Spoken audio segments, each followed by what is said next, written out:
Over the last few years, diversity, equity, and inclusion has become a major topic across the political spectrum. People are talking about it in schools, at your work, all over political news channels. In the wake of George Floyd's murder, a culture about how to address racism in the United States became paramount. It was at the front of mind for a lot of people. And one of the things that was born out of that were DEI programs. These were ways to teach people to address racism, to address their own racism, often called anti-racism classes, and generally just how to navigate race in your daily life, like in your workplace. What's interesting about these programs, though, is that they've been very divisive. Some people even think that they make racial tensions worse. One of the people who I think has been doing fascinating work in this space is a woman named Chloé Valdary. And today, you're going to hear about what she calls the Theory of Enchantment. It is a kind of DEI program that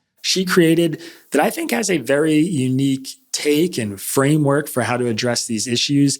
And I think a pretty successful framework for how to address these issues. So I sat down with her, asked her a bunch of questions about what she's been working on, how she views the DEI space and racial tension in the United States right now. And I thought it was a super fascinating interview. I think she's an incredibly intelligent and thoughtful person, especially on this issue, but on many other issues too, as you'll see comes up a little bit. So I hope you enjoy the interview. Let us know what you guys think in the comments. Chloé, thank you so much for coming on the show. I appreciate it. Thanks for having me, Isaac. So there's a lot we could talk about. As somebody who writes a lot about politics, I find your political orientation and online personality fascinating. And I want to pick your brain about some of that stuff too. But I brought you on today because I'm really interested to talk a little bit about your work in the DEI space and the project you're working on. So maybe we could start there. I would love to hear a little bit about how you got into DEI training and the work of diversity, equity, and inclusion. What's your background that sort of led you into that space? Sure. Yeah. So my background started, at least from a college perspective, I majored in international studies at the University of New Orleans. I focused on the Israeli-Palestinian conflict. And I, for about 10 years, was basically trying to solve that. I know, the arrogance, the hubris. But but I was trying to solve it. And I'm really grateful for the degree that I actually got at the University of New Orleans. Like, it was very thorough. Took a whole bunch of psychology classes, political science classes, anthropology classes. Don't sleep on the anthropology, folks. Very, very incredible lens through which to understand solving problems. But what I noticed after I graduated and as I was continuing to do the work I was doing was that in a polemical approaches, political/polemical types of writing is a very absolutist way of writing about problem solving. And it's very black and white. It's very litigious in its style. And there was sort of an absence of a literary psychological understanding of the human condition. And a lot of the political/polemical writings I was reading that claimed to be in service of solving the Israeli-Palestinian conflict. So at this time, I was at the Wall Street Journal working for Bret Stephens. And I decided to try to come up with a better way. And the central question was, well, if you're trying to solve a conflict, you're essentially asking the question, how do you get people to learn how to love in spite of all of the things that are present in the conflict? And so I asked myself that question, and then that question expanded to, well, what are people already in love with? Maybe that'll give me a map of figuring out how people love, why people love, etc. So then I started studying pop culture. So I studied pop culture brands that millions of people love. So brands like Nike and Beyonce and Disney and Apple were some of these brands. And I tried to find a common theme across all these brands that were tapping into something universal about the human condition. And all of these brands told a story where the user could see themselves and their potential reflected in the story. So every Disney film, every good Disney film is a is a motif for the human condition. It's like a flawed, imperfect character has to go through a series of obstacles, and by going through those series of obstacles, becomes stronger, becomes more capable of love, and changes in the process, and then ultimately reaches their full potential. So I was like, oh, that's interesting. And this kept coming up in many different studies of brands, and I landed on the word enchantment as a way to describe that process. And a reason why I landed on the word enchantment was because, well, many reasons, but one of the main reasons was I read a book by Guy Kawasaki, the former marketing director of Apple, who wrote a book called Enchantment and talked about how Steve Jobs designed Apple products with this kind of aim to delight and surprise the customer. Like I remember when my parents bought their first Mac desktop, and how exciting it was, and the unboxing and the unveiling, and it was so different from a PC or a Dell computer, and I remember being enchanted by that. And in the same way, this process of like learning how to love through conflict is a kind of opening up to oneself and one's own complexity, and entails really getting curious about what it means to be human. So I called it enchantment. I came up with three principles. Again, these are all in service of like learning how to love. Came up with three principles. The three principles are very basic. Treat people like human beings, not political abstractions. Criticize to uplift and empower, never to tear down or destroy. And try to root everything you do in love and compassion. So I came up with those three principles, and I continue to lecture about the Israeli Palestinian conflict in light of those three principles. And at some point, people are like, this doesn't just apply to the Israeli Palestinian conflict, it applies to all conflict, it applies to social emotional learning for high school students. And eventually, people are like, this also applies to diversity, equity, and inclusion. And at this point, I'm sort of skipping ahead to 2020. At this point, I had already developed a curriculum. I'd already developed coursework with each lesson in the course reinforcing those three principles. So that's how I started. I started in conflict resolution and I ended in diversity and inclusion work. Yeah, it's a fascinating thing because the kind of end product, which is Theory of Enchantment, is something that I think stands out a bit in the DEI space. And I'm wondering, let's start there. Maybe if you could talk a little bit about the differences between what you're doing and what you think some other DEI programs are doing, and kind of top level how you feel like they might be separated from each other. Sure. So our premise, our philosophy, whatever you want to call it, is that supremacy as a sort of like a phenomenon that occurs within human relationships is a coping mechanism for insecurity and pain. So that very starting position is very different from where I think other DEI programs start from. They might start more from the perspective of um, their language might be more like, oh, if you are a straight white male, then you are privileged, or if you are, I mean, that's usually the running trope. If you are this, you're privileged, and you should count all the ways in which advantages have served you in American society, and you should build policies into your workplace that makes it so that the advantages that you have had are now transferred over to people of color, people of diverse backgrounds distinct from you. I would say that that's like generally how other organizations approach DEI. Whereas I think the fundamental difference between how they do it and how we do it is we challenge the supposition that supremacy, regardless of who it benefits, supremacy, or even that, right? Like, we challenge the notion that supremacy is ultimately beneficial because we believe that it's an overcompensation for a feeling of insecurity. And if you're feeling insecure, if I'm feeling insecure and I'm in a relationship with you, I'm talking to you, and I feel threatened by how you're showing up because I'm not in full relationship with my own complexity, then that actually is a barrier to deep connection between us. Like, we will not be able to connect. We will not be able to experience relationship in a way that's spacious and open and gracious and generous. And this will have waterfall effects, whether you're talking about building a product in a company or whether you're talking about trying to build democracy in the United States, right? So we challenge, this is a very subtle challenge, but we challenge the notion that supremacy is ultimately beneficial for the person or group of people that are stuck in a supremacist mindset.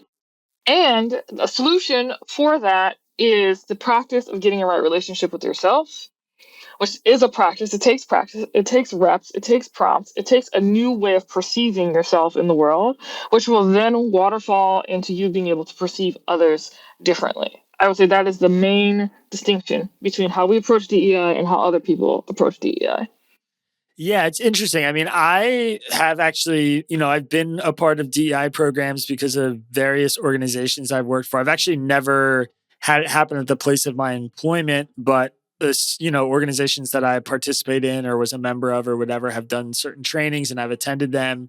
And I would say like the overwhelming theme of the trainings in my experience and based on what I've read about other trainings too is usually something along the lines of like we're trying to make you aware of the ways in which like you hold certain privileges by being a white man or whatever, and we also need to like deprogram a little bit of your unconscious biases, the things that are happening without you really understanding them. Um, I guess I'm curious about like that premise being involved in the work that you do. Like, what I mean, the classic trope about people who profess DEI and that I think draws a lot of opposition is like all white people are inherently racist or everybody has like prejudices that are deeply embedded in them Mm. and socialized into them. Is that like something that you guys feel like you are Mm-hmm. trying to address in your work, or is there something different that you're going after? So we're not reactive to the, maybe we'll call it the Kendi D'Angelo model. We certainly are an alternative to that model, but we're not reacting to that model. And I think that there's perhaps a subtle distinction there.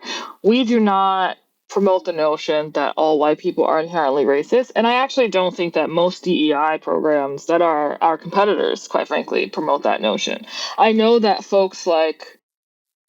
organizations that take their marching orders from the Kendi / D'Angelo model might perpetuate or often do perpetuate that notion, but I don't think most DEI programs actually perpetuate that. And you're probably looking at a potential class action lawsuit if you do perpetuate that. So you should stop. So I will say that. I mean, we do think that everyone has prejudice, but we do mean everyone, not just white people. Like, everyone prejudges people, right, based upon a whole host of factors. And these things are often dependent upon your upbringing, what you were exposed to, different ways of communication, different styles of approaching and conflict resolution that you were exposed to or were not exposed to.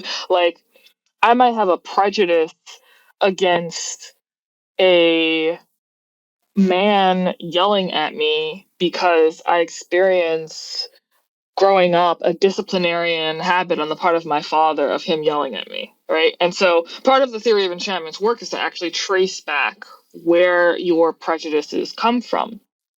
And it is based upon this idea that, first of all, the limbic system in the back of our brains is billions of years old, right? The limbic system is like responsible for that fight or flight or freeze reflex. Actually, it's not responsible for the freeze. It's responsible for the fight or flight reflex. Um, and it's billions of years old. And the idea, the hubris that I'm going to be able to completely override that in my lifetime is absurd. So let's get that right to start. But a lot of the theory of enchantment work is making us aware of where these habits come from.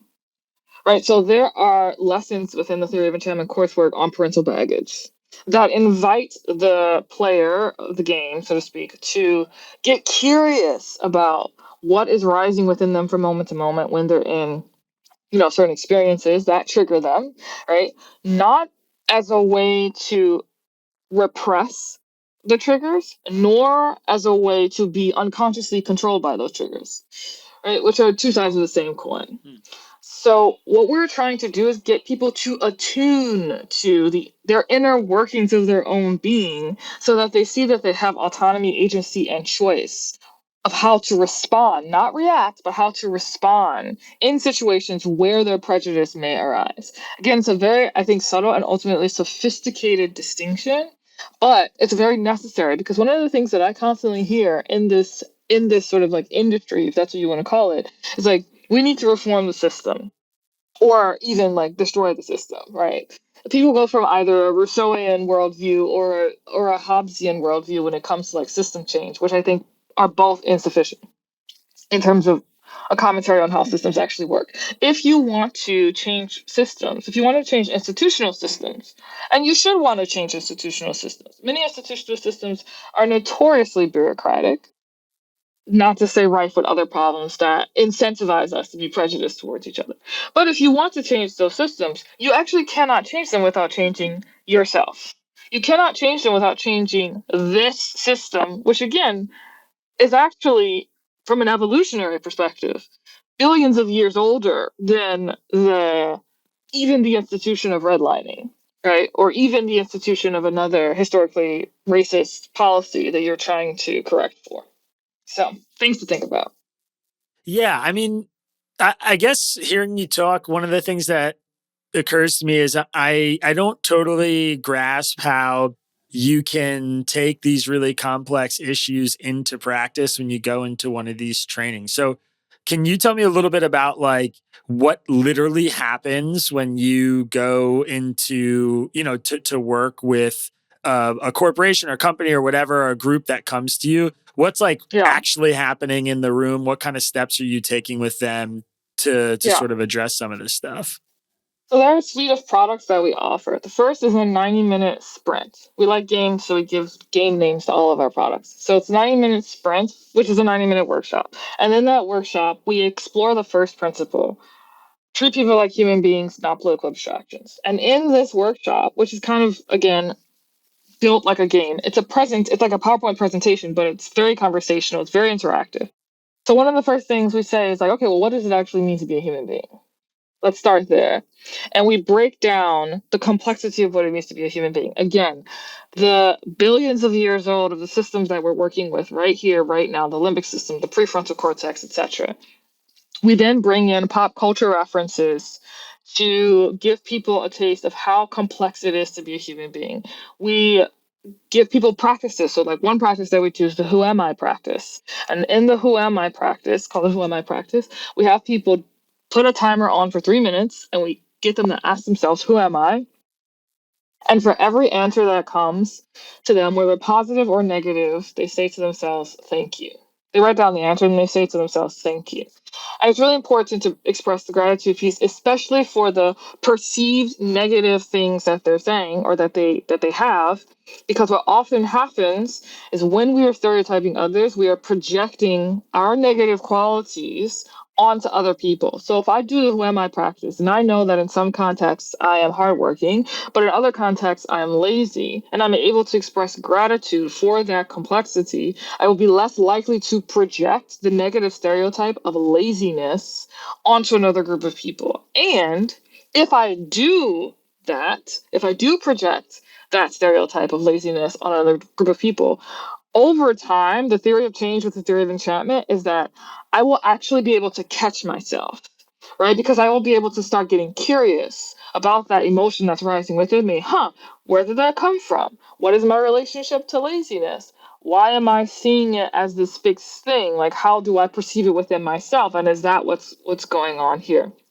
So there's a lot of, so that's like part one of that 90-minute sprint. Who am I practice? Introduce them to the question of what does it mean to be a human being? We also ask the audience, what is your vision of a racially harmonious future? Because it's important that so we don't actually define it for them, right? Mm. We get them to say what they are aiming for. This is a very like famous Jordan Peterson line. You have to have an aim, right? What is it that you're aiming for? Because it's important to know what you're aiming for if you want to move somewhere, right? Like it's just like a basic thing. And then we ask them, what is it that stops us from a society? What do you think stops us from a society from getting there. And inevitably, right? Whether they start by saying privilege or whether they start by saying like, people are part of a old boys club and they don't want to let anyone in. The question is, the probing continues. Well, why do you think people don't want to let other people in? Like if there's a club of people, right, who won't let another group of people in because they look differently or because they, appear to be different, what is the fear that is at the heart of that club, right? And then eventually we get to things like people want to feel worthy. And when they don't feel worthy, they project their insecurities onto others in order to feel like they matter. Like, this is the heart of so much prejudice, but we don't tell them that. We ask them, and because they're human beings and they recognize these patterns, they're able to actually see it for themselves. And then we go into how supremacy is a coping mechanism for pain, right? And we talk about people's needs, and when your needs are not met, how if you don't have the tools to properly deal with when your needs are not met, the one of the default heuristics that we as human beings reach for is a phenomenon in psychology called splitting, where you simply see the world as black and white. And the way this falls onto supremacy is like, all the people who look like me are good, all the people who don't look like me are bad, right? And this could fall into anything, whether it's politics, whether it's gender. All the people who have my opinion are good, all the people who don't look like me or don't have my opinion are bad. This is a coping mechanism to deal with pain. The same way that alcohol addiction is a coping mechanism to deal with pain. The same way that hard drug addiction is a coping mechanism to deal with pain. So that 90-minute workshop is about getting people to see that and then going into the practices for how to change that. So I have a two-part question following up on that. And I'm always, as a political journalist, I'm wary of two-part questions because they often, one of the parts gets ignored regularly. But I hope you can give us a little something on both. The first part is that, one of the frequent criticisms of DEI programs are that they don't work. And there's all kinds of different studies out there, showing both sides of that issue. But the ones that are showing it don't work typically show that, people go in, they do these programs, it creates more racial animus, certain things like that. So I'm curious to get your response to that claim, and if that's something you feel like you see out in the space, that maybe sometimes this works the wrong way that people might imagine it. And then the second part of the question is, how do you measure success with Theory of Enchantment? Is the goal actually to get, less animus between people who maybe don't share the same racial or ethnic or religious characteristics, or is there a different goal that you're after? So I'm going to try to work backwards here. The goal of the Theory of Enchantment is to get people especially within an organization, but human beings in general, in the right relationship with themselves, so that they're less likely to project their insecurities onto others. What that might look like in a workplace environment is, if I am less threatened by the unknown, if I am in a C-suite position and I'm less threatened by the unknown or fear of the unknown, I actually might be more inclined to go after development of product lines that I would not have gone after in the past, because I am aware of the ways in which diversity can expand the market that I'm in, right? Because diversity can manifest in a whole bunch of ways. Diversity can manifest, real diversity, right? You could have a bunch of people in your organization that don't look alike, but share the same ideological way of viewing things. And that's actually a terrible idea, not just from a political perspective, but from a brass tacks business perspective. It's a terrible idea. You will not have the proper guardrails in place to do basic product development if all the people in your organization think the same way. And it's very possible, by the way, that you could have all the people in your organization look alike but have completely different ways of viewing a problem. That's diversity, right? So that's my answer to the first part. Now, obviously, I think it is a challenge for us to measure that, because that's, I think, a longitudinal study. Right? How did your business actually change over time in terms of your willingness to go into diverse markets and try new things to attract a diverse pool of talent, which may or may not look differently, right, from a color perspective, but may in fact look different or be different from a substance perspective. Those require longitudinal studies that we are well aware that we need to have in process, but also develop in tandem with different partners that we have.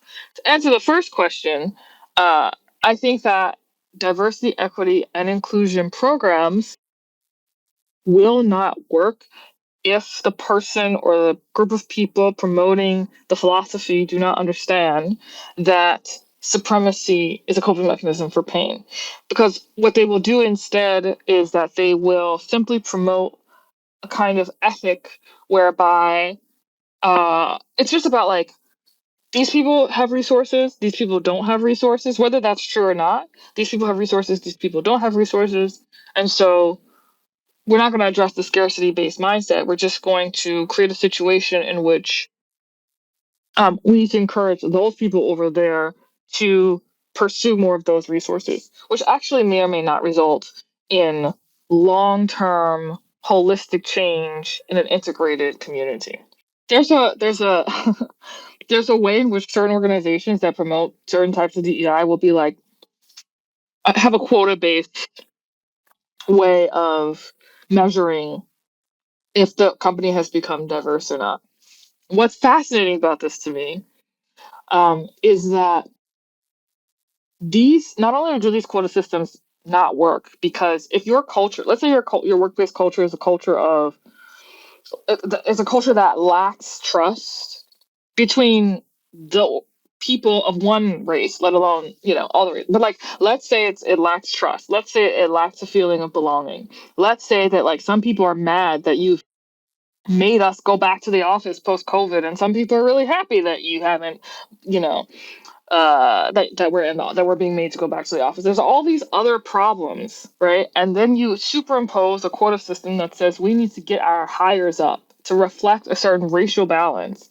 You're going to try and bring people over into a culture that already sucks, right? Or that already has problems, right? That does not solve for anything, and it could make things worse. That's number one. But number two, what I find so fascinating about this is that Derek Bell, the grandfather of critical race theory, wrote a book about how Brown versus the Board of Education, which he fought for as a lawyer in the South, didn't work because it was precisely that approach. It it entailed the busing of Black students into white schools, which often were not at all welcome to those exact same Black students, and which ended up perpetuating a sense of even greater inferiority complex within and among those Black students because the culture itself was not kind to them or not welcoming of them. So this is how like simply trying to superimpose a quota system upon a culture as opposed to doing the harder, more long-term thing, which I think is ultimately what we're about, theory of enchantment, culture change, actually can end up backfiring and undermining what is the ultimate goal, which is to create an integrated, holistic culture where anyone can thrive, regardless of their skin color, gender, etc., so on and so forth. So that's my addition to what I was saying earlier. Yeah, that makes a lot of sense to me. So I guess my follow up to that is like, why aren't more people doing what you're doing? I mean, when you explain it that way, it seems really obvious to me, but like, why is that not because I do think, I see your point, certainly, that like the Ibram X. Kendi, Robin DiAngelo stuff is probably like that kind of approach is probably an outlier in a lot of DEI stuff. But I still think that what you're doing is pretty unique. It strikes me, just trying to judge it based off of our conversations, my assessment is that it would probably be a lot more successful at creating like this positive culture that you're talking about. But also like, yeah, why do you think it's not more common to be that it's like not the mainstream approach or not what people think about when they hear DEI right now?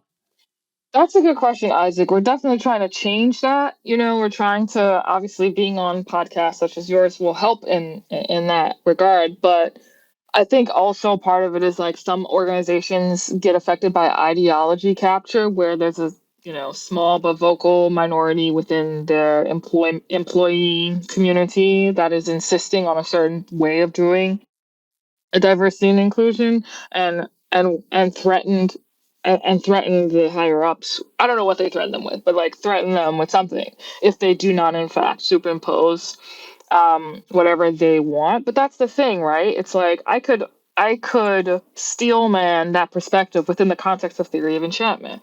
It is arguable that feverish desire for a specific ideological form of power is itself a coping mechanism for pain, right? So like I don't without knowing the exact contours of what's going on in an organization that's captured by this, that might very well be part of the context, and that's really sad and unfortunate. But sometimes people in these higher level positions, who quite frankly aren't necessarily thinking thoughtfully about how to approach this, but are simply thinking, I have a lot of pressure of people breathing down my neck, and I need to implement this very quick fix by inviting this consultant to go run this meeting or run this workshop. But that is not how these same people, these same executives often, I'm speaking more of like mid-sized companies here now. This is not how these executives would approach product development at all. Right? Depending upon the industry, they would understand that like if they approach product development that way, it would fail. It would not actually meet the needs of their customers. And so it's a bit of a puzzle, because I think that when you're running an organization, both your customers and your employees are part of the ecosystem that you have to operate in. In a sense, your employees have joined you in deciding to build an experience together. And you have to take that very seriously when you're recruiting for those employees, to make sure they're on the same page, to make sure they're of the same mindset, to make sure that they are of the same spirit, right? And so there has to be a bit of gatekeeping when it comes to who you employ. And you could be surprised as an executive all of a sudden when this issue comes up, and people have decided to insist that only a very specific type of DEI program can be brought in. You feel that pressure, you have a million other things going on. And so you say, okay, quick fix, we'll hire this consultant, and we'll move on. I'm curious if you could maybe give like speaking of stereotypes, like a stereotypical example of a positive piece of feedback that you guys get on your program, and a stereotypical example of like a negative piece of feedback that you guys get on your program. What does that look like for you? Yeah, sure. That's a great question. So, positive piece of feedback would be, hey, I wasn't talking to my actually, I'm not going to do that one. That's an easy one. I'm going to do one in the business context. I've been doing this mission, and there are missions on our online course. So I've been doing this mission, and I find that this is very relevant for when I'm dealing with conflict with a customer or dealing with conflict with a manager, where they're saying things that I find threatening. Instead of automatically reacting, I can breathe through the situation, get curious about where they're coming from, and then respond accordingly. And especially if it's a customer who I need to assist, they might be yelling or foaming at the mouth or whatever. And I will just like, in the past, I will shut down. But now I have this practice that I can recall, which will help me to breathe through and serve the customer. So that's a positive piece. Negative piece is, hey, I know I can get a lot of things from this mission, but it's too long and I don't have time to do it. This is something that we're working on right now with again, this is not with regards to the workshops, with regards to the online course. We're trying to get to product market fit, in the sense that like we want to be the Duolingo of diversity, equity, and inclusion practices, right? Where you go on, you are you see a practice. The practice is quick, short, it's a rep. You can do it in 5 minutes or less. And if you do it every day, you will start to see it being chunked into your everyday experience. You will start to see yourself bringing it up in your everyday experiences with managers or with customers or with, Salesforce or whatever. Like that's the that's what we're trying. That's the mountaintop we're trying to get to. We're not there yet. But yeah, that's a negative piece of feedback we get. Do you find, or I guess maybe a better way to ask this is looking at the typical customers who come to you, what are they often seeking out? Is it like are they coming to you for a workplace culture, refurbishment, or are they coming to you because they sense there's like tension and issues among certain groups that they work with, or are they coming to you because of sort of, some of the internal pressures we were talking about just a moment ago, like maybe there's staff who's like, hey, look around, look at this political moment. We need to Yeah. do like a DEI program. Like what does that typically look like for you guys? I actually think it's a combination of all three. And this is something that not most, this is something that some people, in my experience, on the far right, when they talk against mainstream DEI, don't seem to understand. It's like the process or the project of building a diverse democracy is actually very hard and a very noble project. And so when you have staff in your environment that have an interest in DEI, but maybe their understanding of the proper DEI philosophy is Kindy-esque or D'Angelo-esque, it's important for you as a CEO or as an American that might be reading about this on Twitter to understand that even underneath that misfire is often a deep and abiding desire to promote democracy, which is a noble good fundamentally. So I just want to say that. But to answer your question, they're coming in with all three. Often they've brought in a terrible DEI program in the past, and of course it worsened the culture. And so they're looking for someone to come in and patch things up. It could be that the CEO is genuinely interested, and I think they should be interested in how to service a diverse ecosystem, but they don't want to bring in that toxic program, and they heard about us through the grapevine. I forgot what your third option or your third choice was, or the culture of trust and belonging, right? Or they want to build a culture of trust and belonging, and they heard about us also through the diversity and inclusion space, but they're like, this also applies to how to create a culture of trust and belonging. And I think all these things are actually interchangeable. So we're coming up on time here, but I want to, I guess, maybe pivot a little bit for just the last few minutes.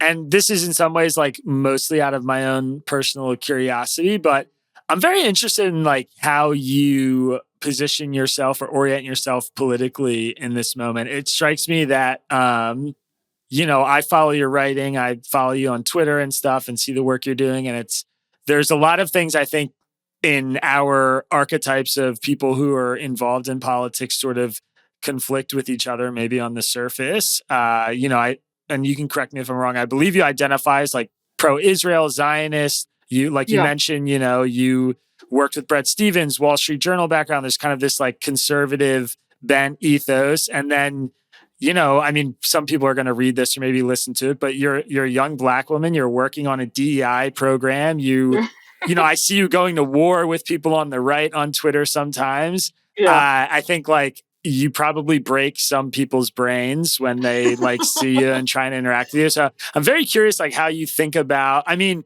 and candidly, I'm interested in part because I personally feel very politically homeless and incongruent, Mm. and that's part of my work too. And so I see some of my own conflict and stuff when I look at you and follow your work. And yeah, I'm just curious how you think about that right now because things are pretty crazy.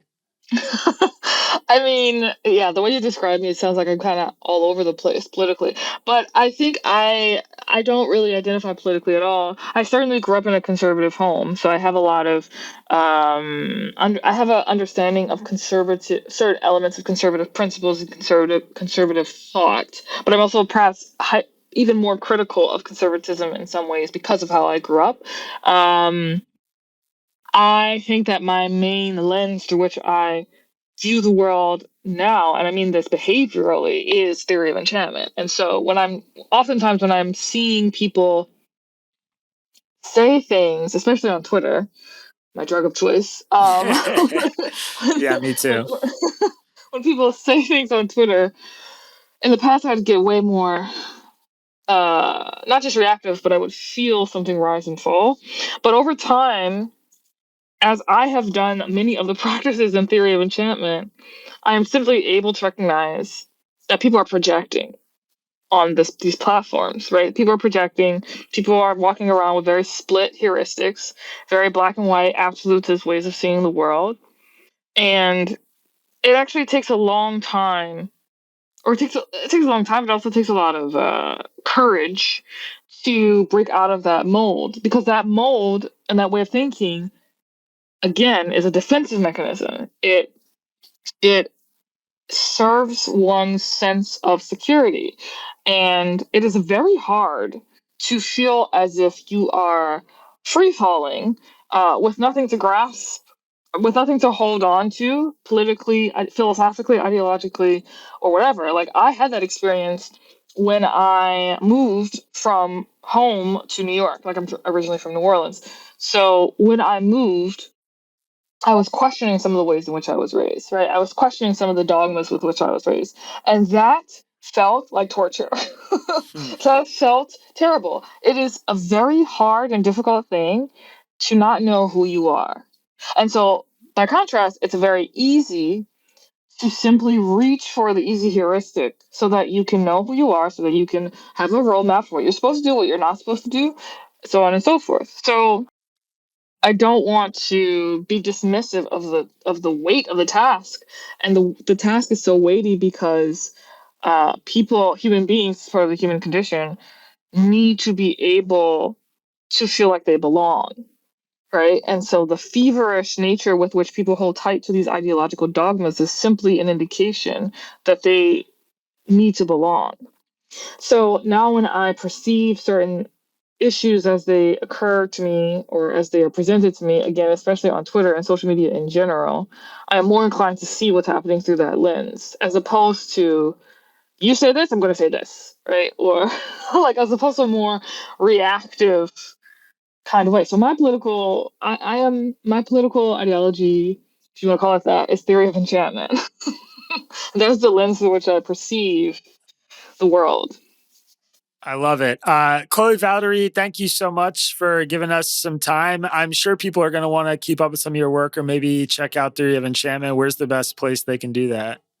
Yeah, go on theoryofenchantment.com. Check out all of our offerings, all the things we have to share. We're doing some really cool stuff, and we're building some really fun things for people to bring in this ecology of practices so that they can then bring it into the workplace, bring it into their interpersonal space. You can follow me on Twitter at @CValdary as well. I also have a bunch of stuff on YouTube that you can follow as well. All right, Chloé Valdary, thank you so much for the time. I appreciate it. Thank you, Isaac.